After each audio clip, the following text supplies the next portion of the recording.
We made it, man. We made it. We made it. We made it. I do got We're a here. quick announcement though before we get started. So let's do a quick announcement. What's up, chat? So guys, there is a little tournament, Echo tournament going on today, and I got a little press release that I do want to read if you guys want to check it out after this later tonight. It is the High School Heroes League is hosting the finals of season 1 of Echo Arena tonight at 7 p.m. Central, so that is 9 Eastern Standard Time. So what is that, like 5 hours from now? Um, yeah. The best high school teams from across the USA compete to be crowned champions and for over 5,000 worth of prizes. Catch it live on twitch.tv/outrun digital. I'll try to put that up on screen soon. So twitch.tv/outrun digital. If you have or know students who would be interested in the fitness infused esports coming in season 2, you can check out them at hsvrleague.com, and I'll put that all in there soon. So pretty cool stuff. But what's up, chat? What's up, Alex? How are you? Yo, dude, so good. Thank you for having me join you on the stream today, man. I Cheers. always jump at any opportunity I can to chat with you, dude. I love what you are doing with the channel. I love the kinds of conversations that you have been holding space for, and I like VR, so I think we're all in the right place. We both like VR. That is the facts. Quick thing for this chat, guys. It's pretty free flowing topics. I got some, but it's really wherever it takes Alex and I. And if you do want to join at any point, I'm not going to guarantee I'm going to get to anybody or everyone. But if you want to join, have a thought on the topic, shoot me a message on Discord. Let me know what the topic is, and I can get you on voice chat here, but no guarantees on that. Just a little cool value add. But Alex, I didn't actually have a topic to start with, but I was actually playing something all day long that I've got some thoughts on. Have you heard of Revomon VR? I think so, but I want you to continue to elaborate. So it's basically Pokemon VR. Like, I'm gonna probably say Pokemon a million times during this because Revomon isn't rolling off my tongue. But the alpha went up live on SideQuest today, and I said, let's give it a look. It has an interesting blockchain slash crypto slash NFT background to it, and I just wanted to see. First of all, it came from the people who made that Pokemon VR game on SideQuest that they stopped for cease and desist reasons, probably.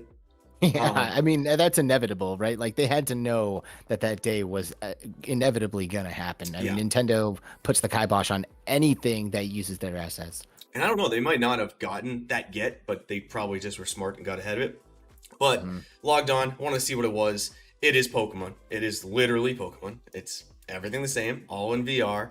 And I had a decent enough time. There's the shinies that you can find. I didn't see any yet. There's some rare ones to find that I've seen it a couple times, but I haven't been able to get to it before someone else did. It's interesting. But what really kind of got me is the NFT slash blockchain aspect. And I'm kind of curious your thoughts on if this is the right thing to do for VR right now. So what it's doing is, and what was interesting, and I just finished like right before this stream started, and like I kind of wanted to keep playing. It's basically when you catch these Pokemon. I don't know. Were you big into Pokemon as a kid, like the old school games? I played the living shit out of Pokemon, dude. Played Yeah. so Okay. much of it. What's up, Thrill? Good to see you here, man. So with Pokemon, it's like back in the day, your EVs and IVs, where depending on the Pokemon you caught, they had secret attributes that you could figure out with extra stuff. And a lot of people would breed Pokemon that try to get the perfect mix of IVs, EVs to get the strongest Pokemon for your battles. Those are present in this, which was interesting to me. But what it's doing is it's based off the Revo token. And as you play, you can create kind of some value in that. And at one point, say you get the right Pokemon that you like, and it's got the strong EVs, the strong IVs, the strong all that, you can then pay Revo tokens to create an NFT of that, or then you own that specific IV and EV and can sell that on their platform. All interesting stuff. But my thought process, to get a little deeper into it, I want your opinion on it. It's a kid-focused game. It's kid-focused, heavy gameplay loops. Granted, they're going to need a credit card and a lot of extra stuff to find that part of it. But if we have that ability to start getting into crypto and blockchain with the games, should it be kid-focused, or should we make the aesthetics more adult to not... I'm like really conflicted. I don't know if you can hear my voice. I don't know if I want kids playing this or not. It's not inherently harmful. I read the white paper. I don't think there's anything malicious, but it's a weird mixture of crypto, blockchain, NFT, and kid-oriented gameplay loop that I'm not sure how I feel about right now. I think this is really interesting, and my gut feeling, like my initial, just like right off the cuff feeling, is that this is awesome. Like I personally think it's really cool to be able to kind of like ensure the value of something that you really took a lot of time and effort to like manifest and create, like the big problem with Pokemon nowadays, and even in the old days, frankly, for me, is like the ability that they have to just like copy rare Pokemon, make it on Game Freak, Yep, just Game spread it Shark, all all over the that place. stuff. The new games have what's called Wonder Trade, where people are just mass producing like shiny, perfect IV Pokemon and just sending them out to the masses. And you'll just send out a stupid, something that you bred, and you get back a perfect 6 IV legendary shiny, like perfect stuff. Yep. And eventually, what ends up happening is the like magic of having that Pokemon kind of gets sucked out of it for me. Like I no longer feel like what I have is unique and special. I feel like it's easily obtained, easily replicated, and what does it mean to catch them all at this point? You know what I mean? Probably nothing. I think when you introduce something like this blockchain aspects of it, it adds that back in, like kind of like the Pokemon trading card game, but not so gambly and a little bit more like in your hands. You can kind of Yeah. influence the outcome more yourself. I think it sounds amazing, frankly. Kids have been using trading cards forever. You buy a pack of baseball cards in 1950. Like kids have always used collectibles as a means to have fun. And Yes. now using this kind of technology, I think is just making it easier and more fun for them to do. Yeah. It's my initial hesitation went into how easy is it going for them to be able to spend money on this and figure it out. And then when I read the white paper, like my initial gut reaction was like, hell no, this is dumb. Like blockchain, we're just adding keywords, NFT. It's like it literally when I read their stuff, it was every SEO keyword jargon that you could have done to kind of drive attention. So I was immediately off put. But then reading the white paper, yeah, it's not extremely easy to, and it's super early too. I mean, the alpha is buggy as hell. It is not a clean game. The game is rough, but Right. it had a good, solid gameplay loop. The progression system was quick enough where I felt like I was making progress. Um, it wasn't bad. It wasn't bad. But quick little starter topic to kind of get the juices going. I'm going to be playing more of it tonight. I'm interested to You see where it know, goes. Go ahead, man. before we move off of it, what do you know about crypto kitties? Do you know anything about that? Talking about the cool cats. Crypto kitties is what Okay. it's called, and No, no idea. this is like a it's almost like what this is before this came along in a little bit of a way. I think it's all browser based, and I'm sorry if there's any crypto kitty people out there. I really know very little about it, but what I do know is that it is this browser based monster trading experience Mm, that you put a quarter in and it spits out the thing, and it might be an ultra rare one, and if it is, its value skyrockets and it can be traded amongst the people of the community. That is something that is very intriguing to me, if I'm honest. Like that sounds like fun. It sounds like like I said, it sounds like Pokemon game, but without all the bullshit. And if I get something that is truly rare and unique, it actually has some kind of value, and I can actually lean into it. And like Wait, the do you have to flex pay isn't as for each of weird. those tokens? I don't know exactly how it works, but I just know that people have been kind of doing this for a little bit for kind of a while already, and personally, it sounds like fun to me. Like I can understand that you don't want kids to get involved in like microtransactions and making it easy for them to spend money willy-nilly on intangible objects and things like that, but these are not much less tangible than a trading card. Like I said, I have to use Okay. trading cards because I grew up using them and playing with them. And I don't feel like I was exposed to some like evil world of gambling as a result of that. Well, you brought up microtransactions. Wasn't one of my topics today, but let's go there. For Sure. VR, specifically, I'm thinking more on the dev side because profitability, the ways that they can profit, especially on PCVR side, this might transition us to something soon. Are you for microtransactions in VR? Would you like to see subscription-based models, microtransactions, or different ways for developers to monetize, or is that a slippery slope that you're not willing to go down? I'm totally fine with it. I mean, I I typically side on the way of developers and their opportunities to make money without taking advantage of their community. I'm not into just like having them just freely inject ads into their stuff or whatever. But Mm-hmm. like personally, one of the models that I've grown to love is the battle pass system. I think for a game that you play a lot of, battle pass is such a great investment. You get a lot of fun aesthetic content that is not pay to win, right? Being a pay to win model is where it hurts, like that's when you start to have problems with your community.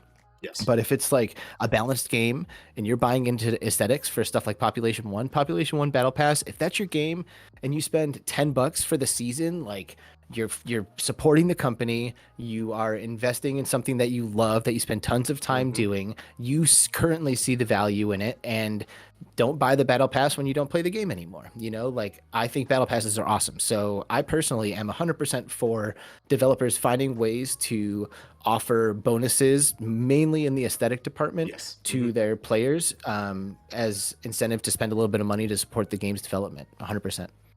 Yeah, I got nothing to add, my man. Like, I mean, there's really nothing to add there. Non-cause or non pay to win, cosmetic only. I don't see the big deal in it, but I won't harp on that.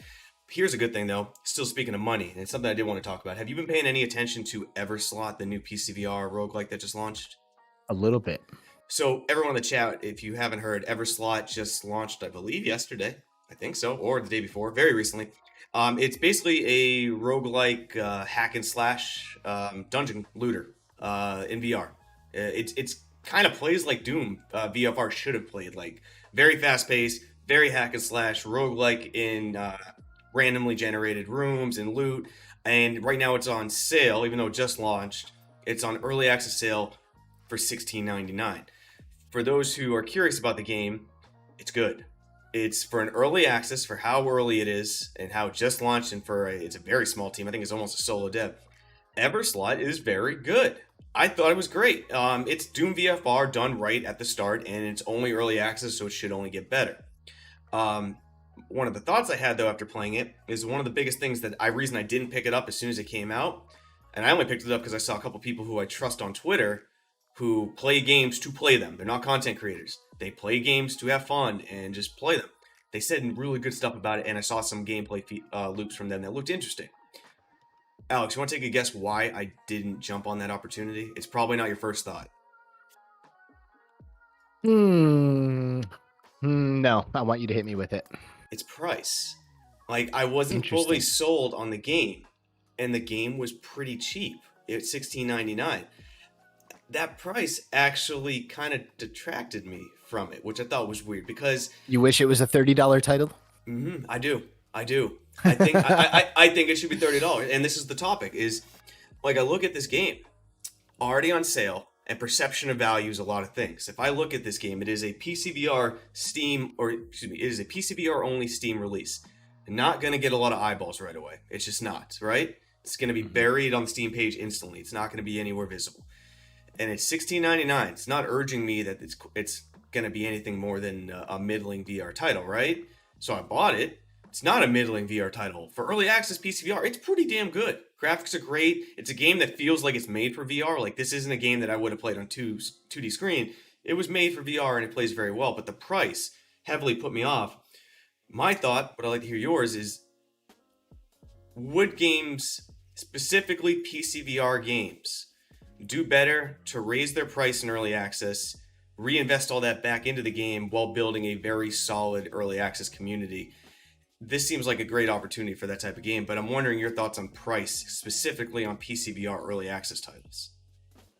It's a great conversation topic. I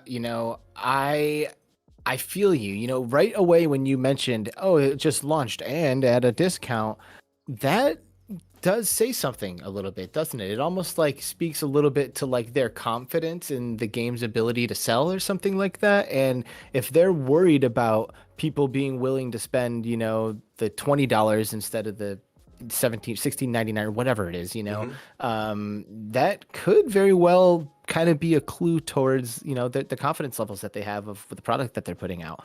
I feel bad too, because just real quick, I don't think, in my opinion, just seeing that guy on Twitter, I think he has all the confidence in the world on his game. I think the world beat him down on PCVR, and I think his confidence went down greatly from there, because kind of looking at his responses and what he says, like, the dude seems like a baller. Like, he seems like a great guy, good confidence. But man, like lately, especially launching right now with conversations going on, I feel like he's getting beaten down with PCVR, anti-PCVR thoughts, and I'm wondering if that played into his decision on pricing it all. Probably. He probably had everybody that he knew telling him that he needs to be developing for the Quest while he is still like foot on the pedal pushing forward on a high fidelity PC VR title that at this point he's convinced nobody wants to play because it's not on the Oculus Quest. So yeah, I see what you're saying. And I'll be honest, I think that there is something to be said about the price coming in a little bit low. You know, like what if he positioned this as a truly like legit PC VR experience? You know, like, hey, PC VR fans, you tired of all this Quest crossplay bullshit? Here's a PC VR game for you. High fidelity graphics, everything that VFR should have been, you know, like it could have just been a marketing fail, you know. Personally, I'm happy to hear that you like the game because I watched a couple of live streams and saw some mixed reviews. In fact, one of the streamers I was watching said he's going to return it. He was like, "What is this? I'm not feeling it. Don't think so. I'm returning this." And I was like, "Ooh, shit." Here's the thing, though. How easy is it to return a game real quickly that you spend no money on? It didn't have a lot of expectations. A game that is premium price, that's early access. Are you more willing to stay for the development of the early access? Because it's early access on PCVR. You know what you're getting into. It's not gonna. I mean, look at Blade and Sorcery when it launched. It ain't what it is today. I don't think right? you are. So, I don't think you are. Especially if it's more expensive, because if it's more expensive, you have more to lose. And it's like, if I'm even considering refunding a $30 game and it's not up to the expectations that I have of what I would consider the upper echelon of VR titles, then I'm absolutely going to refund that, get my entire $30 back, and then wait, you know, couple of months or however long it takes the team to put in the smooth turning and the auto, you know, the manual reloads or whatever it is that they should have had in the game that they decided to release without. I think it's fair. It's a fair. It's like there's no right answer. Like No, in my there's not. head though, I'm just like, man, I don't know how many copies you're gonna sell at $16.99. I don't know who's looking for this game. I don't know what PCVR developer is expecting on a launch on Steam. I have no clue.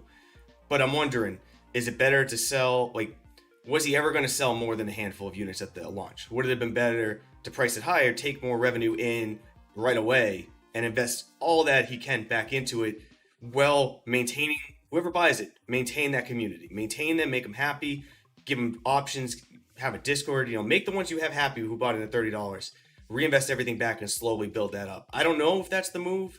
I just wish him all the success. I like that perspective. You know, I feel like that is a really good perspective to have as a game developer, because ultimately you will end up resting on your community to help you make that game successful. You know, like you can market the hell out of it and you can make it look really, really good. But when people buy games is when their buddy hits them up and they're like, bro, I've been playing this game for the past 2 days and you are stupid if you don't buy it. That is truly what sells the game. So if you can make your core community happy, they will become like crusaders for your game, because they'll be looking around wondering how come nobody else sees what they see, and they'll make it their mission to make sure that people see what they see, because they'll now take some kind of ownership of the game because they've been there from the beginning. So I think that's a really, really good perspective to have. All I know to put a button on this is, guys, it's early access, so I fully admit the content of it is probably lacking compared to what you're expecting if it was just a full launch. But Everslot, it's a really good time. It is dedicated to PCVR only. It is a game that I think utilizes VR in a very fun way, and I wish this developer the best of luck. I'm not going to return the game. I'm looking forward to just kind of checking it back continuously as more updates come. And for people who really don't want to see PCVR be sidelined as much as it is, like, give it a look. I think it's got a lot of merit. I'm really having fun with Everslot, and great job to the dev. It's a good game. But this will be the only time I talk about this on a news stream. It will be the last time I talk about this on an interview, fireside chat. I'm just done with the topic, but Alex being here, the consummate professional thinking things through, and one of my muses on starting talks like this, I got to get this topic. It's the last time, and I swear to God, if anyone asks me this question, I'm just gonna, it's done. This is it. And it is PCVR talks. And Thrill Seeker is in the chat, everyone. You all, I'm sure, are following him. He just did the definitive video right now so far. I know some other people coming out with videos on the topic as well about PCVR being dead or not. Let's talk Thrill about it. figured that out, dude. Thrill made that video happen so fast. Good job, bro. Like people started talking about it, and Yeah. you were like, "Oh hell no!" Boom! Like right away, you made that video happen. Yes. I was really impressed. So the conversation around PCVR is dead. I think needs to be split up a little bit. Is it dead? No. So shut the fuck up. It's not dead. But why are we having this conversation, right? I think it splits up over different people. I think the people who are driving the conversation the most right now, unfortunately, are the developers. First and foremost, the developers have started this conversation. Not for any unjust reason, but we need to look at it. Why are the developers saying PCVR is dead? It's mostly because most of them are not profiting from it and see no viable option to profit from it. So you're going to see people like Six spouting off. I love him to death. I love him dearly. I hate the funk he's in. I hate seeing him slowly slip out of VR. It's killing me inside, especially with Live and Your Fit being some of the first things I ever used in VR. Like, much love, Six. Please stay in. We need you. We need people like you who think differently. Please stay in. Just bear and grin this for a while. But it's understandable why developers are upset. They're basically understanding that making a video game is a gamble. It's always been a gamble. It's a very volatile system, and it's always been a gamble. But I don't think the odds are in any developer's favor right now. And that's where it's coming from. Are you seeing mostly developers bringing up PCVR dead, or are you seeing our content creator enthusiast crowd?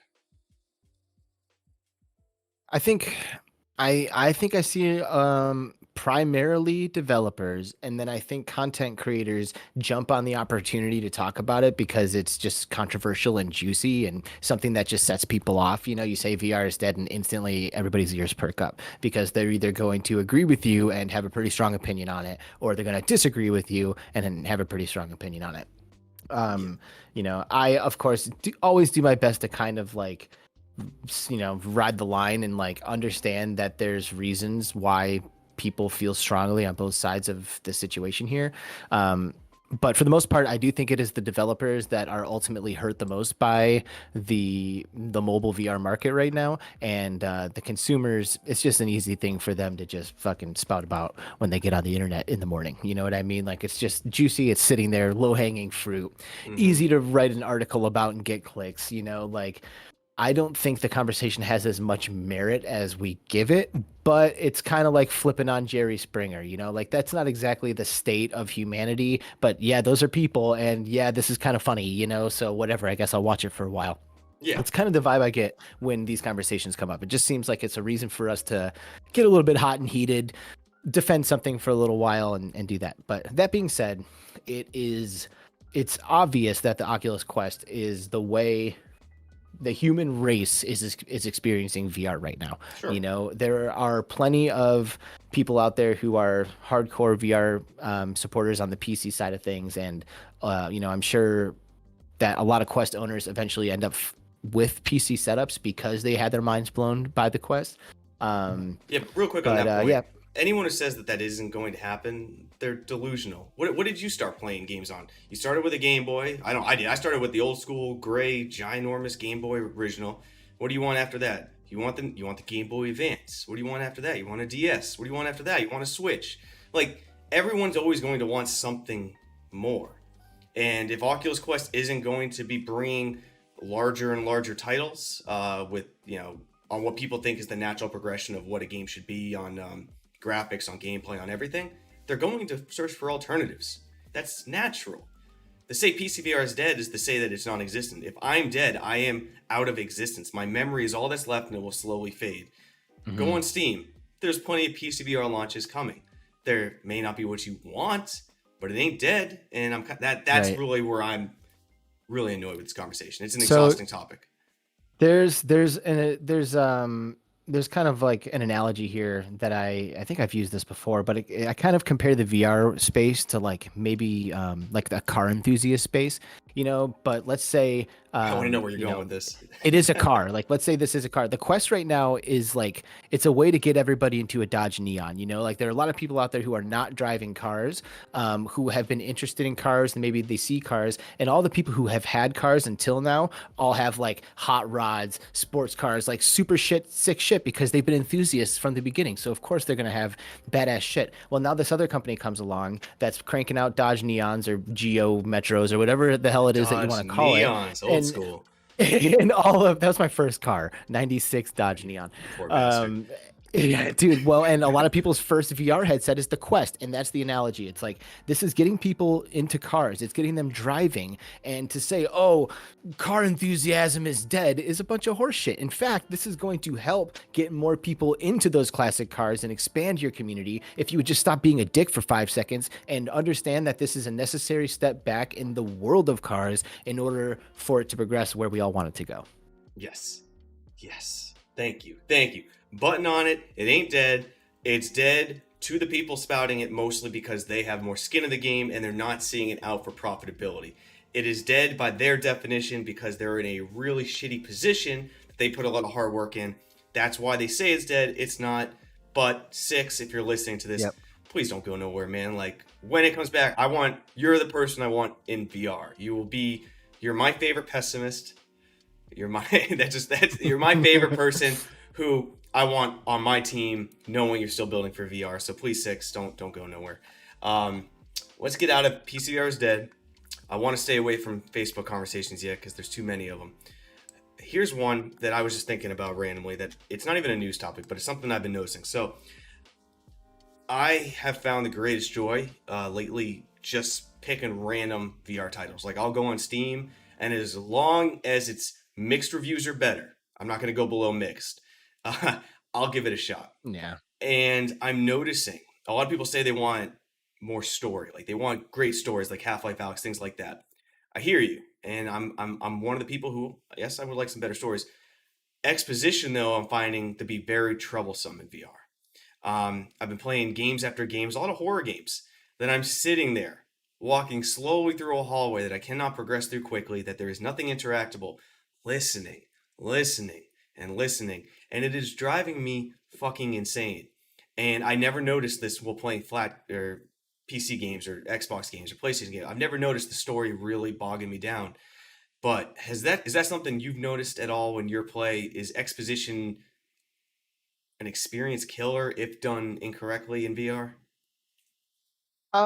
I think we have some ways to go when it comes to delivering a really compelling story in virtual reality. I played Half-Life Alyx and I was absolutely engaged in what was happening, but if I'm being honest, that has happened for me in flat screen games too. Like unless you're coming out with something really, really gripping right off the bat.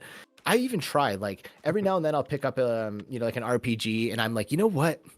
This time this time I'm gonna care. Like I'm gonna listen to the villagers and I'm gonna like read that quest dialogue, damn it. Like I'm gonna Yep. care about what the context of this dungeon that I'm running is. Like why am I killing these goblins anyway? Like I have tried, and at the end of the day, I have not been able to have very many experiences with video games or VR games that have given me such a story that like I left with like my jaw on the floor, like a really good movie. Like I see a really good movie that they just deliver the story in a way that lands, and then at the end I just want to have a conversation about it. But VR video games, honestly, it hasn't happened too much for me yet, and I don't know what's missing. I know some people love this stuff, like Uncharted and all that. Like they love the story aspects of games, and they're looking for more of that. So maybe I'm not the best person to ask, but personally, I struggle already.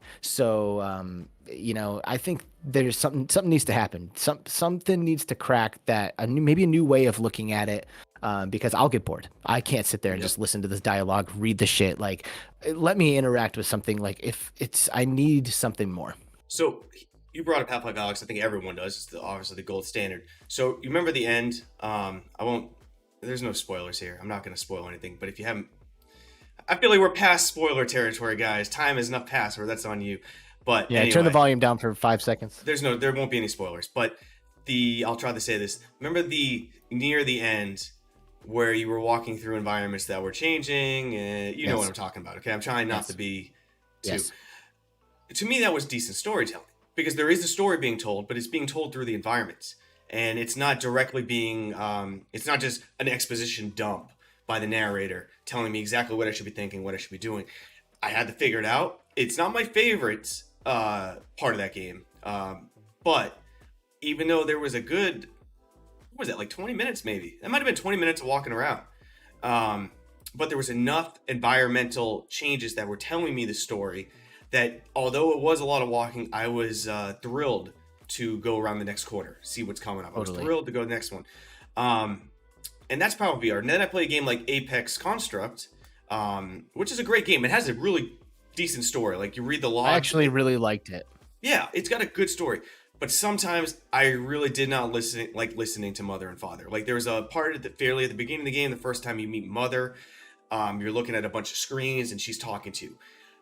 I just zoned out. I hated it. I didn't want to sit there and listen. And I don't know why it hits so harder in VR compared to traditional game. Maybe it's because I can look on my phone or multitask or do something. But being dumped in VR, being confined and fully immersed to have to be exposition dumped on, we've got to find new ways to do it. It's a really, really fine line to walk for a developer, because if it's not intuitive, and this is the thing, is gamers they sometimes like they feel like the program is not intuitive, and what actually happened is they haven't figured out what they need to figure out yet, you know. So they have to walk this line where they need to make their experience intuitive and streamlined to a certain extent, because there's a huge amount of the gamers who pick up their game that will lose their patience if they don't figure out what they need to figure out relatively quickly. You know, like they'll be like, I don't get it. And that's what they'll say, and they'll take it off and be like, this game's stupid. It doesn't tell you where to go. It doesn't tell you what to do, you know. But at the end of the day, there's actually a brilliant story there, maybe if you would have been willing to overturn the right rock, you know what I mean? So a lot of it comes down to the intention of the player. It's like, what kind of experience are you trying to get out of this, you know? Half-Life Alyx, I think, has done a good job of walking that line and providing something for both types of players. There's plenty of story to attach onto, but the gamers are still running through rooms, uncovering rocks as fast as they can and getting to the end of the game, you know. So recently I had an experience in real life, and this is something that got me thinking about, oh man, maybe there are story games out there for me. But I went to an art exposition in Las Vegas called Omega Mart, and it's done by this company called Meow Wolf. It was fucking incredible. Like, I cannot tell you, especially as like someone who loves like immersive experiences, how cool that was. You go in there, it's a grocery store, and before 5 minutes go by, you realize something really, really strange and weird is happening here, and I want to know more. And I was so intrigued, and I was running around that place like a kid in a candy store. And I was thinking to myself, why don't I have these experiences in my video games that I play? Like, why am I not so into uncovering the mystery of what's happening here that I will not rest until I figure it out? And I think there is something missing, and I can't tell you what it is. I can't put my finger on it, but I don't think we're there yet when it comes to our storytelling in our games yet. If you and I were partaking in something we talked about pre-stream that unfortunately we can't do here, where my thought process goes on what I really want to see is, like, sometimes I think that games in general, movies, they think the user's stupid sometimes. Like, they just really think the viewer, user, whoever is dumb, and that we need to spell out every single thing for you.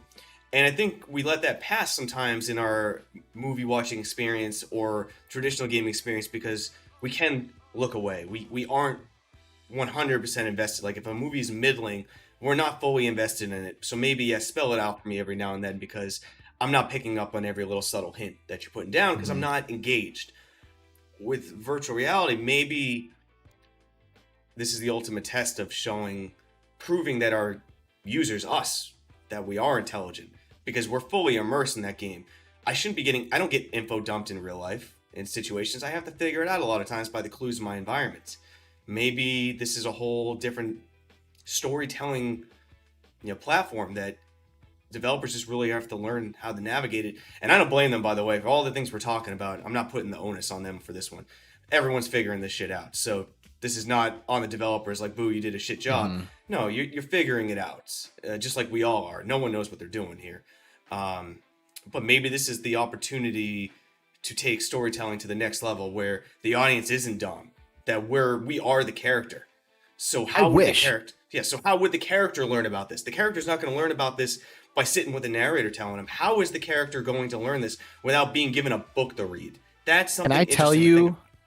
and this is, I'm almost afraid to fucking say it, but can I tell you my most profound storytelling moment in VR? Sure. Maybe you can guess it because I'm afraid to go there, but Super Kanoja? Hot VR. Oh no, never mind. Super Hot VR, dude. When I played Super Hot VR for the first time, and I am in the simulation, I had never played Super Hot before. I'm in the simulation, and then it tells me to show my dedication. When it dawned on me what it was asking me to do, it was like a mind melter. Like it fucking blew my mind. I was like, "Oh my God." And they gave me the benefit of the doubt back then, right? Like Back they then. assumed that I wasn't stupid and that I wasn't gonna influence me or trigger some kind of feelings or whatever it is. You know what I mean? I loved it. I fucking loved that moment. And if I can prevent Super Hot from updating, I am going to prevent Super Hot from updating, because to me, that is one of the most magical VR moments of my whole life. And I explained to people how that moment in particular blew me away, because they didn't come out and tell you what to do. No. They just subtly hint it to you, and they make you realize what you have to do. And I did. And when I did, the environment changes, and now you're in another room, and it was like the whole between realities thing was happening to me, you know. And it was like, oh my God. And it was such a profound way to push the story forward. And it's, to me, it's a little sad, because now people who play that game in the future are not going to have that profound moment. They're not going to have this holy shit experience, which I think is one of the most amazing parts of VR. It gives us the chance to feel things that typically otherwise we're not going to have the opportunity to feel. I don't fully want to get into that subject. I know. Not because I don't care about it. I've just already done it ad nauseum. But just for the chat who doesn't understand what we're talking about, Super Hot had the ability to you had to basically put a gun to your noggin to move forward, trying to navigate YouTube's filter here by saying that, and that would move you on to the next part of the level. It used to be skippable. Now you can't skip it at all. That was developer's choice. But that's what we're talking about. I won't hash into my thoughts on it. And I just loved it. That's it. Yeah. It was just, honestly, to me, it was like my favorite scene of the whole game. And it's not because I condone violence. It's because it was artfully, beautifully done. It pushed the story forward in a completely unique and in a way that made me feel something. And if that's not the goal of art, then I don't know what is. I don't either. I mean, that... Man, God damn it, Alex. God damn it. Now you want... Yeah. Now I got to get back into this almost. The conversation we're having, I'd like your thoughts on this. We'll just button it up with this. The art of storytelling, the art of making your decisions. In your opinion, does Super Hot have more of a right for their artistic vision to do it how they want? Or does the purchaser who already purchased Super Hot deserve that experience that they should have had? It's a tough question. Super tough. I think the purchaser who purchased it deserves to get what they got. If I drew a painting of a naked woman that you fell in love with and you bought from me for $1,000, I can't 10 years from now decide that I hate that painting, walk into your house and paint a bikini top on top of her. Like, it would rob you of the experience that you signed up for. You know what I mean? That said, I side with that person, but I totally understand as a developer who has this, your baby is like constantly growing in your hand. Like, it's not defined by any one moment in time. It's constantly growing and changing, you know? Mm-hmm. So to the developer, I completely understand their perspective too. And if they truly don't want that in their game and they have the power to remove it, by all means, go ahead. Like, I'm not going to say that what you're doing, you can't do, but will it make me sad? Totally. It's absolutely going to make me sad. You know, it's going to make me upset. It's going to make me say, oh, dude, if you only got to play the real Super Hot, you know, like, you don't want people saying that about your game, about your art, you know, like, I don't know. It's a tough one, but personally, I would say let people have it, you know, like, art's supposed to make you feel certain ways, you know? Yep. I'll share this one more time, just if anyone didn't, because it was, I don't even know what chat it was in. I think it was with, it was with Victoria one day. But where your most powerful moment of someone taking something away that was memorable, Super Hot. Mine wasn't in VR, but no Russians back in Call of Duty. Like, before, it was skippable. Like, you couldn't skip it initially. I killed every single person in that airport. Every single person. Because I thought that if I didn't kill them, that the game, like, I'm not a double, they would know. I'm a double agent. Like, they would know. Mm-hmm. And I did it. And then you find out at the end that, nope, they knew all along. And I just destroyed a bunch of innocent people at the airport for no reason. Shit hit me hard. Hit me real hard. Right. Not in the sense that I felt terrible because it was a game. Like, I could dissociate myself between the two. But I was like, oh, I don't need to do what the game tells me to do. I don't need to do what every game tells me to do. Maybe I do, but I have the full freedom to try not to at the beginning. And that's an entirely new mental process that I can translate to real life. Just because someone I told me love I that. needed to do something doesn't mean I love that. have to. You can find alternatives. If someone tells you, go jump off that bridge, maybe you want to go down there, but you can probably walk down there. Probably don't need the jump. You don't Yep. need to do what someone tells you to do. So that was my example. That's kind of the same as Super Hot. Just back to I pride myself on being a compassionate person. I care about people. I want people to be happy. I want people to have everything in this world that they want to have, as long as they're not hurting other people. That said, I think cancel culture really sucks, and I am hoping that we can get to a point where if you don't like something that somebody does or says, just don't follow them and don't buy the thing, and like just ignore it and move on, like that kind of situation. Because I feel like we're treading we're walking on thin ice, like I am very much for art. I'm very much for freedom of expression. I am very much for VR experiences that are risque and maybe depicting things that are morally or ethically questionable to exist. I feel like if a program has, if Blade and Sorcery exists and you can just murder people all day, if you can have a murder simulator, I think if that level of illegal is allowed in VR, all levels of illegal are allowed in VR. If it's victimless. Why are you saying illegal? Just out of curiosity, that term for Blade and Sorcery. Do you mean I shouldn't say illegal. I should say ethically or morally questionable. Okay. Is really what I'm getting at. Because you would never go up and kill someone, right? Sure. But let me ask you this, because I've had this conversation on my show before. If there was a program, think of the most morally fucked up thing you can right now. I think you and I both know what it is, okay? If there was a VR program that allowed you to do something that is very morally just like it is terrible, like everyone condemns you for doing this, should a program that allows you to do that stuff exist in VR if it's victimless? Personally, I'll answer it quick first. There's a game like that. I think so. Think of the game. You know the game's already out there. I don't know if I know what game you're talking about. Kanojo. I don't know that. Okay, we'll talk about that after stream. I'll show you that, man. Fair enough. But anyway, what I'm talking about here is that it's either all or nothing. Okay, that's the point I'm trying to make. It's all or nothing, and if you ask me, it needs to be all. We should be able to express ourselves. We should be able to create things and do things as we want to, so long as they don't infringe on other people's rights to do those things. So there it is. I don't know what else to say. And don't need to say anything else. He said it all perfectly, flawlessly. Between the car analogy and that, I don't even need to be here. This is the Alex show now. Yeah, that's right. Let's move on to the headlined topic here. The Metaverse, Zuckerberg's dream. So I am not going to talk about this to try to figure out what the Metaverse is, what it's going to look like, what he's going to do, what it means, what the definition of the Metaverse is. Metaverse. I have an interesting take, I think, that I don't see many people talk about, that I'd like your thoughts on.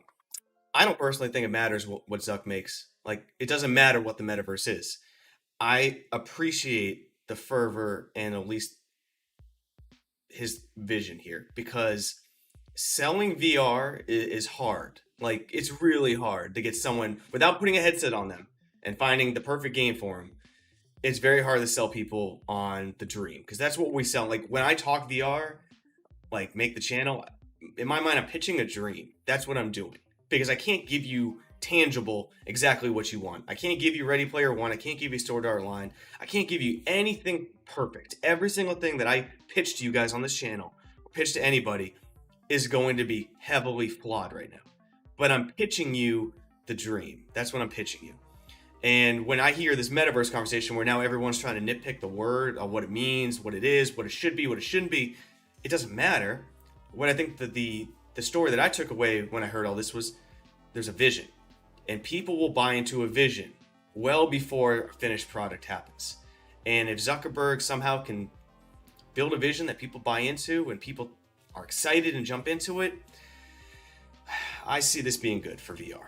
That's my take on this whole Metaverse conversation. I don't care what the fuck it is, but there's obviously a vision that's being pitched here, and I think people will resonate and like it. What have you thought about this whole Metaverse conversation? I have been pretty disappointed in what I have seen from Facebook so far. Actually, before I came on to your live stream, I did an in VR podcast on this new VR show called Elevated that they're doing inside of Horizon. Okay. So I was in Horizon like a half hour before we jumped on the call together. And I have been vocally disappointed in Horizon and the experience that Facebook has offered to their VR users as a first party software. Like, that's a crazy thing to think about. Like, imagine if Alex sucked as bad as Horizon does. Like it's impossible. Like, you can't even fathom that. And I could barely fathom it. I did not expect Horizon to be as lackluster of an experience as it is. It's really bad. It's really bad. It's Guys, really bad. For anyone who hasn't been in the chat, or excuse me, hasn't been in Facebook Horizon, it's very limited who can get in right now. It originally started as, I think, don't quote me on this, but they actually had a plan for it. Like, we have these worlds, like you can do this stuff. And then I feel like they just switched to VR chat model where like, hey guys, come build it. But there's absolutely no incentive or tools to do it. No incentive, insanely limited tools, and no examples of the way to do it right. There is no reason for anyone who is not collaborating on a project on the Oculus Quest to go into Horizon. If you're collaborating on a project with other developers and you're trying to use the Quest as the platform to do it, you might have something in Horizon. Otherwise, if you're a gamer or you're someone who just likes VR, you play a VR game. You don't go into Horizon. There's nothing. Yes. There's literally nothing in there for you. Go into Population 1. Go into Echo. Go into something where you can do something. There's nothing going on in there, with the exception of some stuff like the show that I went on today, which was actually pretty cool. That said, it does not hold a candle to what you can do in Neos VR, which is another reason why PSVR or by PCVR is not dead. Because if the metaverse is going to exist truly, it's going to happen on computers. I don't think it's going to happen on a mobile device, at least not anytime soon in the next 10 to 20 years, like, I don't know, maybe not 20 years, but at least the next 10.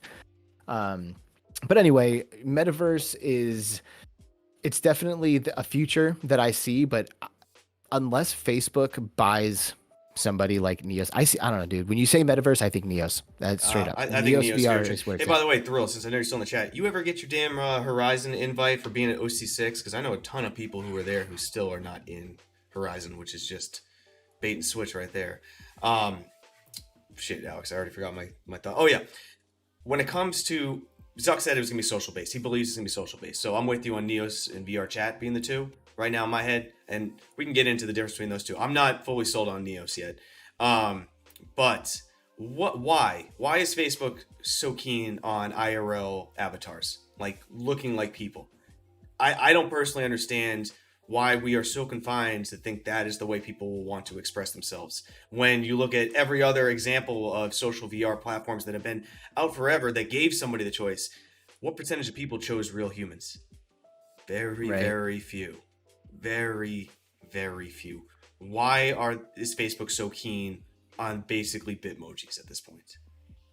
I think it has something to do with the scale that they're attempting to roll this out at, which of course we all know is laughable at their execution at this point. But I think it has something to do with the scale of the project that they're trying to have. Like, I think they imagine millions of people in here, like everyone. Like, if you have a Facebook account, you also have a Quest and you are also in Horizon with your family. Like, that's what you're doing. That's practically Facebook. I think they imagine Facebook in the future just getting off of the screen entirely and being a world where you can go into. Like, yes. I think that's what they see.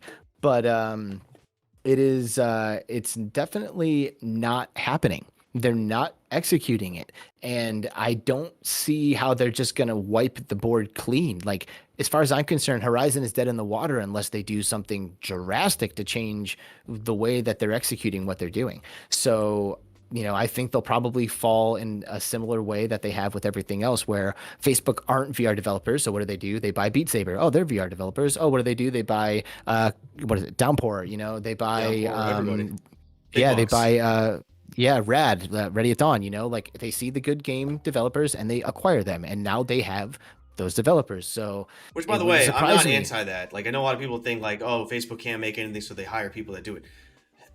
Are you not in the real world? Most people most people don't do everything. Most people hire people who are better at it than them. Like, I don't get that logic. Doesn't make VR games. Wait, You what's know, that? like they got to said Zuckerberg doesn't make VR games. No. Like they got to get people who make VR games, and they picked the best. They got the Beat Saber guys, they got the Onward guys, they got the Echo guys. Like you can't complain about that. They're really trying to make good shit, you know? So what I see happening is I see them acquiring somebody. I see them making, maybe it's Neos, maybe it's something else where they say, "Hey, guess what? We're going to rebrand this whole fucking thing. Let's port it over to the Quest. This is now called Horizon 2 and congratulations, you're a part of the Facebook family. Here we go." You know, Yep. that's where I see it going. So I'm a VR chat stan right now. I know you're a Neo stan. Yep. Sell me, man. You don't really have to sell me, but I don't. what's going on with Neos? I am fully open to its ceiling is way higher. Like its ceiling is. That's it. But I'm not sure Infinite. I believe in it getting to that ceiling in any time that I care to wait. I see it. I see it happening. The main thing that's holding Neos back right now is performance issues. And It UI. runs like crap. I mean, the UI, I picked it up relatively quickly, and I think if you care to learn it, you can. You know, maybe it could be easier, maybe it could be faster, and I'm sure they'll implement updates as they can. But I think it works pretty good. Oh shit, that's my phone going, isn't it? Can you hear that ringing? All right. So I think it's the main thing that's holding them back is the performance. Like it kind of runs like shit. Let's be real. Like you go in there, I'm losing frames. Things are kind of warpy and wonky, and even people with like 3090s in their computers are still not getting the frames that they're used to getting while they're in Neos. So that's the main thing that's holding it back right now. But you hit the nail on the head when you said ceiling. You can do anything in Neos VR. You can script objects and items. Like I'm not a developer, so I don't really have all of that perspective, but if somebody gives me a gun in Neos and I pull the trigger, that thing is going to shoot projectiles, and those projectiles Real are going to real projectiles, and it's going to Yes. interact with avatars in the way that it's designed to. A lot of them have knockback and shit, so you can launch your buddy off of the island as he's standing next to you with a rocket launcher. Like if you get into a vehicle and you pull the trigger, that fucking thing drives. Like everything can work in a way that it would inside of a video game in VR. It's not held back by this idea that it's like a social platform. So therefore any objects that you get are just purely, oh, here it is. It's an object. It's a 3D model. Whoop de fucking do. No, these are like, it's like real video games. And you could build an MMO in Neos with those tools. Seriously, like the ceiling is infinite. So I see the potential there. I see the effortless and infinite ability for expression. Like you can do whatever you want while you're in there. And every single time I've gone into Neos, and this is really what I base it on, every single time I have gone in there, I've had a fucking good time. Like Yeah, I've that's a laughed fact. my ass off. I'm like just cracking up, like leaving with like my cheeks hurting because I've just been having so much fun. And I can't say that that's true for the other social platforms that I go into. Two things that come to my mind with Neos. One is as far as the fun. If you go to Neos VR, I'll just give you one place to go to, the one that I got introduced to that, yeah, I'm a believer in that ceiling. Go to the ISS space station. Just that environment, the zero, come with an iron stomach, by the way. Come with a hardcore iron stomach. And I'm not joking, like, I have VR legs. Very strong. I've never gotten sick. The only game that makes me sick for some reason, Rec Room makes me feel sick all the time. I don't know why. Rec Room just... Wow, no way. Yeah, it's not about Rec Room. It always hits my stomach. I don't know. But other than that, there is not one game I've ever played. I can take a VR chat spaceship and start flying around, which is notoriously unoptimized pieces of crap flying in VR chat. Like, it's bad. And I can handle that. ISS space station. Good luck. Come with some iron stomach. But for those who can handle it, oh my god, is it awesome. It feels cool. so real. Like grabbing and pushing yourself, going through 0G.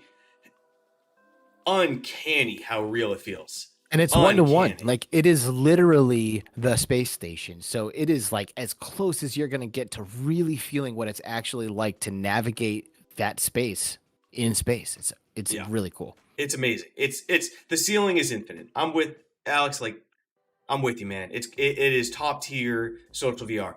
My only problem with it, why I haven't invested any time. I went into it super early on, and it was awesome then, by the way. So it's even better now. And I also went to VR chat early on, and where VR chat started to where it is now is light years different. Where Neo started to where it is now is different, but similar. And Hmm. and that's why I spend my time VR chat is I get the progress, I get the changes, and I see it evolving. Where my time in Neos has just been kind of stagnant in a way. And I I would see love that. for them to see. I just want to see them. I don't know what it is. I'm not the expert here. I never am. I don't know what it is. It's just I have a very hard time convincing anyone to join me in it, and a very hard time for people to not immediately go, "Can we go back to VR chat?" And I just wish they would listen. And they don't need to listen, by the way. They're making an amazing product. I'm a dummy. I'm a moron. They're doing everything right. But I would just like Everslot. Like I just want to see Neos get its due, and I don't know what that Dude, takes. I think it's coming, man. Like, I think, like, do you remember when you had a MySpace page and like you heard a couple of kids talking about Facebook and how like it's the place to be, and you're like, what the fuck ever? MySpace is awesome. That's where I'm gonna be. And you like hesitated and you resisted, and then once they got rid of the college email only requirement, you ended up getting a Facebook page, and now here we are 20 years later, however long it is, and they are the biggest company in the world. This is kind of what, if I had to predict a path for them, I'm going to put it something similar. Like, I really see huge potential there. And I feel like VR chat is MySpace and Neos is Facebook. And it's only a matter of time before everyone sees what they can do on Neos that they can't do in VR chat and switches over. I'm I'm on your team, man. I've I got mean, the VR chat has the Quest. That's the thing. Neos yeah, no, ain't gonna run on the Quest no, don't anytime give him that. soon. Don't give him it. It's god awful on the Quest, dude. It is All right, bullshit. fair enough. Poop. It is poop on the Quest. I don't care who. I'll fight someone on that one. VRChat Quest native is dog shit, and I've tried, but There it's it is. dog shit. It's dog shit. I'm building an avatar on VRChat right now. I'm getting my 2D concept down, but like if Neos VR got popular, I'm immediately transitioning because with the ceiling I could do for my avatar, like the sky's the limits, and I want ultra realism. I want ultra every single tracker on my body. I've got the Vive lip tracker, which I can't use in VR chat without risk of being banned and going through a billion loopholes. Eye tracking, all this stuff. I want Yeah. Neos. I want it, but it's got to get there for me. By the way, this right here is another reason why I like Neos is Yes. because you can use the Behaptics equipment and every single Behaptics device is compatible in there. And the avatars have the haptics built into them, so you don't have to like jump through a million hoops. Native support in the infinite social VR space, like that, it's a no-brainer for me. I'm going into Neos every single time. This is don't quote. This is bannable in VR chat, I think, isn't it? Modding is, Yes. and This it is is not bannable. natively supported. So if you mod to use VR chat, and I mean, I don't know how they. All I know is that we've tried to make it work, and they're like, no, no, Thrill. we don't do that. Thrill, you can fight me all you want on that. It's still dog shit compared. Okay, I'll give it another shot. I'll try. It's been a while since I've tried, but man, I just remember Oculus Quest VR chat being vomit inducing very quickly. Dude, and by the way, I just want to throw this out there. Like, I'm late to the party with virtual desktop. Okay. I'm just gonna throw that out there and say this. Just yesterday, I think it was yesterday, I went into Rec Room via PC using virtual desktop because I realized I needed to have OVR running. So I couldn't just run and I wanted the microphone because the Vive Pro microphone is shit and I was recording something. So I was like, I'm gonna do it with my Quest and virtual desktop. And it was so good. Holy crap. Like, you can, it's a PCVR headset and it's wireless and it looks better because you're getting the graphical fidelity of your PC in your Quest wirelessly. Like, if you aren't using virtual desktop as a to run PC VR games yet, you should do that. Yes, Just to you should. throw that out there. I've been late to the party and I'm only recently starting to see why everyone flips out about it so much. I'm starting to get it. If you're not doing virtual desktop yet, or I guess AirLink, I don't know. I don't know if that works as well, but virtual desktop is fucking sweet, and I cannot wait to play Demio now with virtual desktop because the graphics of the PC VR version are so much better than the Quest version. Yep, Mr. Godin is in here quite a bit on these streams, and I'm ride or die virtual desktop. I got to the point where I was what was it doing? It happened maybe a month ago. I tweeted about it. It blew my mind because I didn't use virtual desktop that much with VR chat too often, and I just went into VR chat, virtual desktop. It was like midnight. I just wanted to go to this one anime room, sit down on my couch, map it to my Quest, go on the couch in game, and I watched Redline. If anyone hasn't seen Redline, the anime movie, God tier, God tier, God tier soundtrack, God tier animation, God tier story, perfect. I just watched the Redline, and I'm sitting on my couch, arms out, controllers down, virtual desktop picked up the hand tracking, and I now didn't need controllers in VR chat through Wow. virtual desktop. I didn't know it did that functionality. Apparently it's been like that for a bit, but that's how great virtual desktop is for people who aren't playing it. And real quick before we go to one of the last topics here, Daniel, thank you for the donation, man. Even if VR dies, VR Skyrim never will. Except for the fact that most people who play modded VR Skyrim, like myself, will spend 10x modding, 1x playing.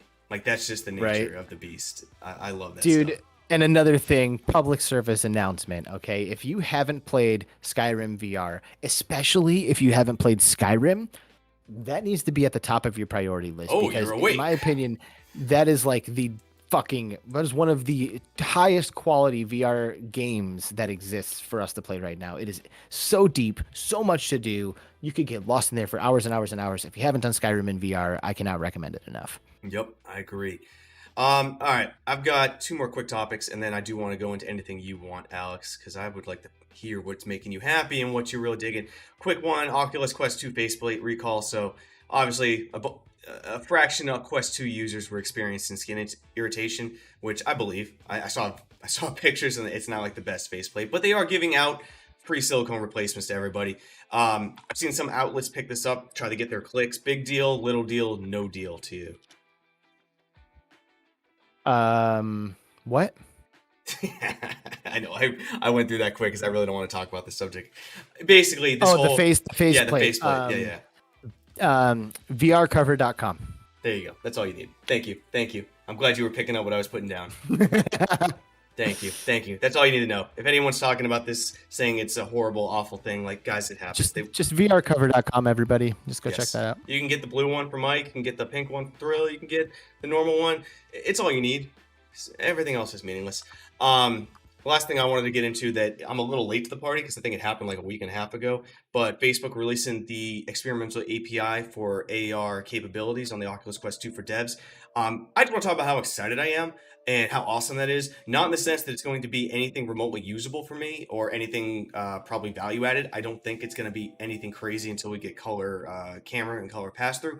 But can we just talk about how fucking insane where when I got into VR, for a dev to start working on AR, they needed thousands of dollars of dev kits that weren't even that great.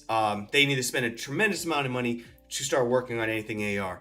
And now for $299 fucking dollars, a developer can have a rudimentary early access AR dev kit. Is it going to create miracles?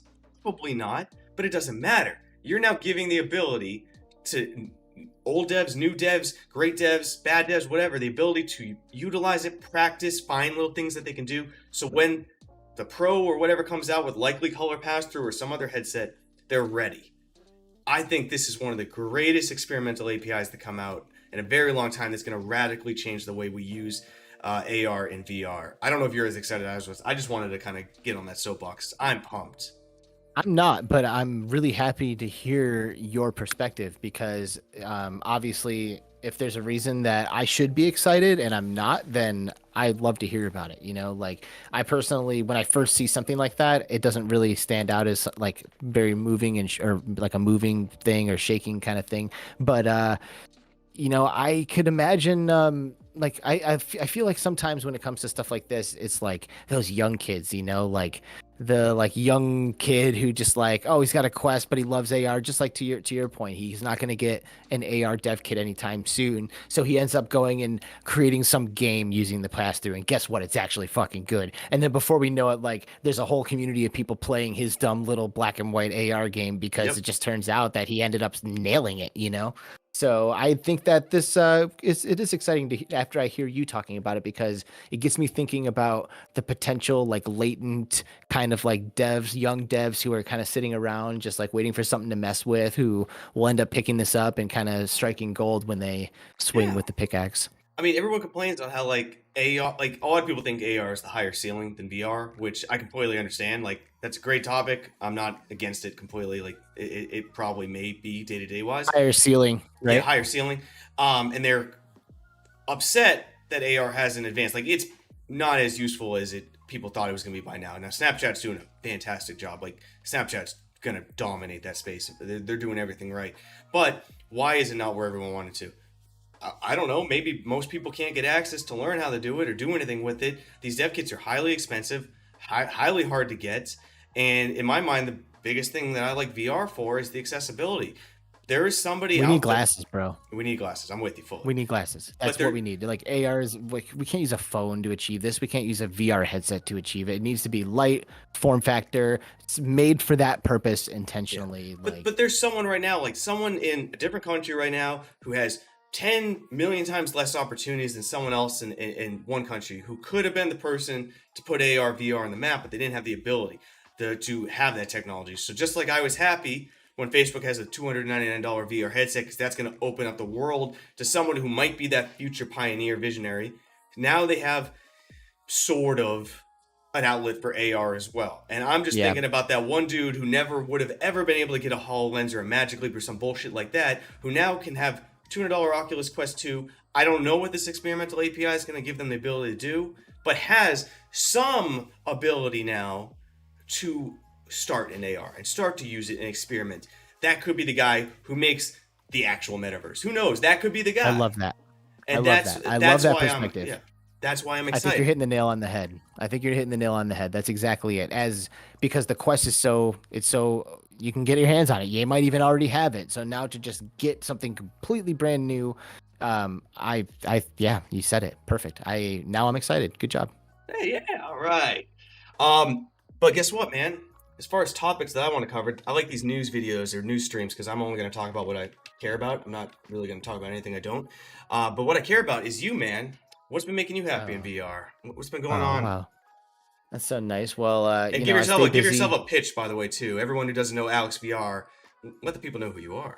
Hello, everyone. I'm Alex VR. I have been carving a little space out for myself in this VR community over the past couple of years as someone who does a lot of talking. I personally love doing interviews. I have the Between Realities podcast that I co-host with my friend Skiva, where when we are running right now, we're on a break. But when we come back each and every week, we have a new guest from within the VR community. People like Eric, people like developers from the space, who come on and provide their perspective, very much kind of like what we're doing right now. You know, it's very chill, laid back. This is my shit. Like, I love these laid back, like relaxed approaches to these conversations where we kind of have the opportunity to express ourselves a little bit more candidly and not so like presenting it like a news story or like a lot of YouTube channels do, you know? So I love doing stuff like this.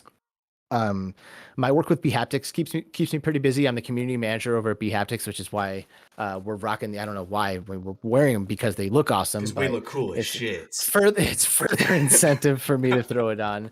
I make a lot of videos for them. I do haptic design. I do developer outreach with bHaptics as well. And there's always stuff going on with us. So I stay pretty busy with that as well. But one thing that I thought would be interesting to talk about, because personally, I have a very philosophical perspective when it comes to virtual reality and its implications in our society. I am someone who has been down the rabbit hole, so to speak. And if you know what that means, then you know what I'm talking about. And if you don't, I don't know, look up down the rabbit hole and start to learn some stuff. But I'm someone who's been down the rabbit hole. And in my experiences with virtual reality, I can see how this technology is scratching at the surface of a lot of this down the rabbit hole kind of stuff. Very recently, Skiva and I went to Vegas and we attended the Failed to Render hybrid comedy show, which we'll have a video coming out very, very soon about, where there's a comedy club called Failed to Render that exists in AltSpace VR, but they got the Starbase venue, which is a hybrid event space in Vegas, to host them for a comedy show. And they ran both shows at the exact same time. They simultaneously did stand-up routines to a room of people in Vegas while in a headset, delivering the exact same stand-up routine simultaneously to a virtual crowd who were attending in AltSpace. And they had a hologram box right there where you could see their avatar in the box, like in real time. They had a big projector screen that showed the AltSpace room, so you could see all the AltSpace attendees. And, you know, we interviewed the comedians and we had a great time. And like I said, the video is coming out on Between Realities soon, so go subscribe. But as I was looking around, and I touch on this in the video, I couldn't help but notice how it's evidence that as human beings, we're already existing in simultaneous realities at the same time and like comfortable with the idea of it. You know, like if I have a VR headset on, I can feel the carpet under my feet in my room, right? But I'm also looking around at all of the people in the VR space, and I am literally, for all intents and purposes, existing in two places at once. And I think VR is starting to knock on the door of this like latent ability that we have to actually transcend multiple realities and to perceive multiple things at once.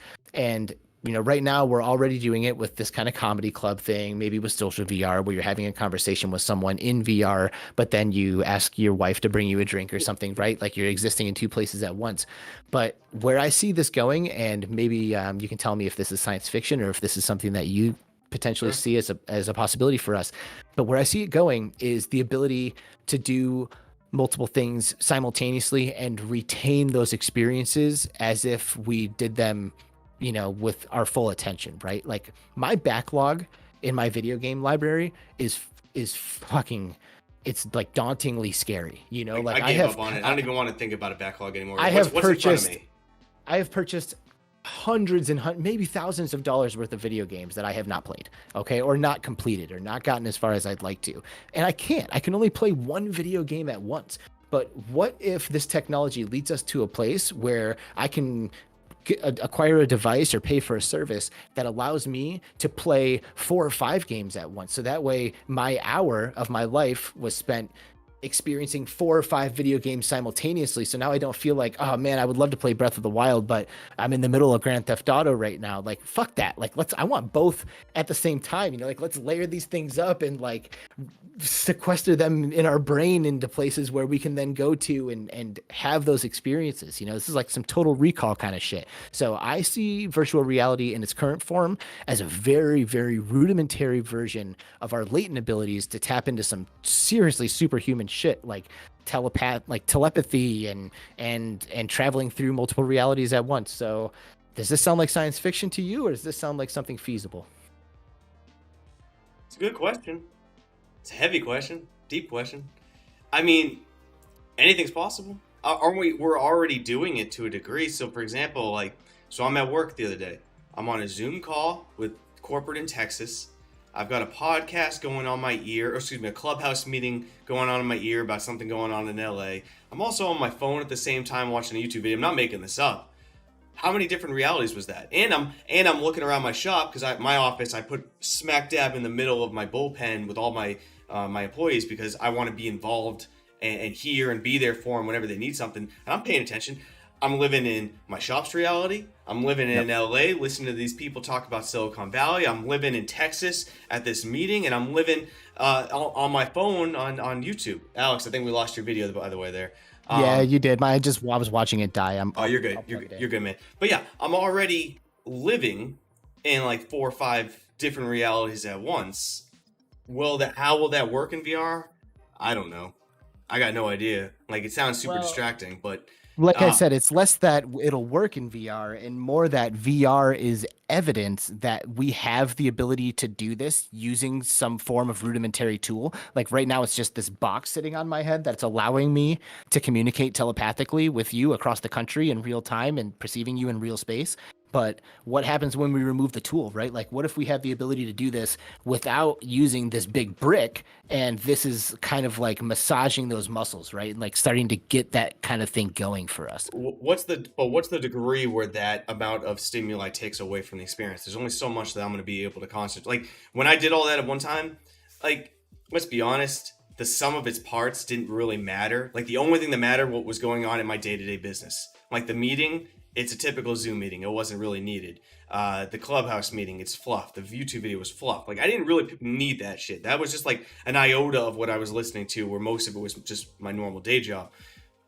With all that in VR that you want to do, how much can we actually handle cognitively before it just loses its meaning?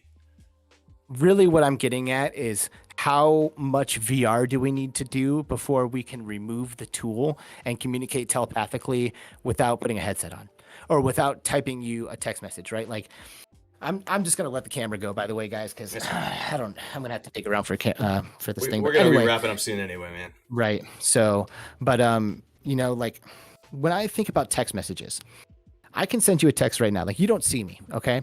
I could type a text message and send it to you. You could read it over Discord, and my thought that I just had is now planted into your brain across the fucking country instantaneously without my voice hitting your ears and without anybody else knowing about it. For all intents and purposes, I sent a telepathic message to you. I encoded it. I wrote it into some weird symbols that apparently you're able to understand, typed it into something that translated a code, sent it back over to you. Your eyes hit it, and now my thought exists in your head. So to me, this is evidence that we're able to exchange thoughts without communicating in the physical realm. It's almost like telepathy. So how long before we're able to remove the cell phone, right? Like, how long before we're able to remove the VR headset and we understand that we're connected on such a deep level that we can communicate with each other without the use of these rudimentary old Stone Age style tools like a fucking brick that I need to strap to my face. Granted, I know this sounds a little weird. This is almost like some like woo-woo new age spirituality hippie kind of shit. But I honestly believe that we are one consciousness split up into a billion little versions of itself. So that way we're not super bored, and we're on our way to some kind of cohesive form of being. And I think VR has a seat at the table of that conversation. Well, you know what, Alex? There's something we need to do later. You and I have that conversation, which would get even better. Yes, there is. So we'll table that one for a different time. But with the camera being out, and I think we're hitting the upper limit too of time here. Thank you, Alex, for joining us today. This is the kind of conversations I want, guys. Please don't leave the chat real quick. There's one spiel I want to give, and I want to give Alex the floor to the sign off. But the reason why Alex does his podcast not the reason, I won't put words in his mouth, but one of probably the reasons Alex does Between Realities. One of the reasons why I do the fireside chats and these types of news videos, the ones that I want to talk about, is because every time you see on Twitter, VR is dead, or what the fuck is the metaverse, or this or that, those are the surface level conversations that are great to have. We need them, like 6. Please keep being yourself and raise the tough questions now. But there's always like 10 better things to think about on how this will turn out. And while Alex and I's ramblings may be meaningless, I'm a moron. I won't speak for Alex. I'm an absolute moron. Like, these are just things we think about because we're trying to shape the world that we want. And that's why we have these conversations. They're super fun. I couldn't thank you anymore, Alex, for putting yourself out there with these thoughts. So thank you, man. Anything you want to sign off with? Hey. Howdy, partner. What's up? I just fucking plugged that baby back in. I agree with the sentiment there. Thank you so much for having me. I am an amateur philosopher by nature. Like, I didn't choose it. I just cannot help but think about the nature of this reality that we're experiencing. And people are not giving enough credit to the second word in the acronym VR that we all really, really love. Virtual reality, right? Like, it is real. For all intents and purposes, it is real. It might be arguably less real than whatever it is that we're experiencing out here together right now, but this shit is real, and we are knocking on the door on something truly, truly profound. This is what has inspired me to be vocal about this kind of stuff and to be a part of it because, and frankly, it's not so much like this desire to inform everyone. It's almost like selfish. Like, I want to be a part of it. Like, I love it. Like, it's so fucking cool. And oh my God, do you guys see where this is going? This is going to be huge. And I want to be there. So it's less like this like desire to like inform everyone and more of this desire to like be as involved and connected with all of it as I can, because I think something really important is happening here. I think we're doing more than playing video games. And I really thank you for the opportunity to come on here and express some of this stuff. There's the title. When this launches, well, actually, this is launching with, what title did I launch this with? I don't even know. But whatever it launched, I might change the title to We Are Not Playing Video Games Anymore. I like that. I like that quite a bit. If any of you guys missed anything we talked about, I know streams are not advantageous for time zones and your personal time. After this is over, the entire stream goes live whenever it processes, and I put clips on Era for Present clips. That link is on the chat recently and in the pinned comments. So if you want to see the good juicy bits, I think I post like two clips a day. So There's a decent amount of content for that channel. Alex, thank you again. Guys in the chat, actually, shit. I forgot. What is, if you guys want at 9 p.m., 9 p.m. Eastern, 7 p.m. Central Time, I believe it's a 2-hour difference. There's the Echo Arena tournament tonight. I was invited to that. Unfortunately, I can't make it due to the reasons, but it is super important. It's people in school. They support high school sports. Please give them some love. I do want to put their link in the channel here. Let me do that. Twitch.tv. I can't spell Twitch. Twitch.tv/Outrun Digital. That's what it is. If anyone wants to watch some amazing Echo tournament tonight this is the finals, I believe, or the semifinals. So this is high up there. But actually, I take that back. It's the finals. Go give them a watch. It supports a great cause. They have prizes, and this is supporting esports in high school, helping people in I believe D1 schools. So they're doing really good stuff. And Alex, give some socials out as well. Looks like Jeremy wants some. Where can they find you at?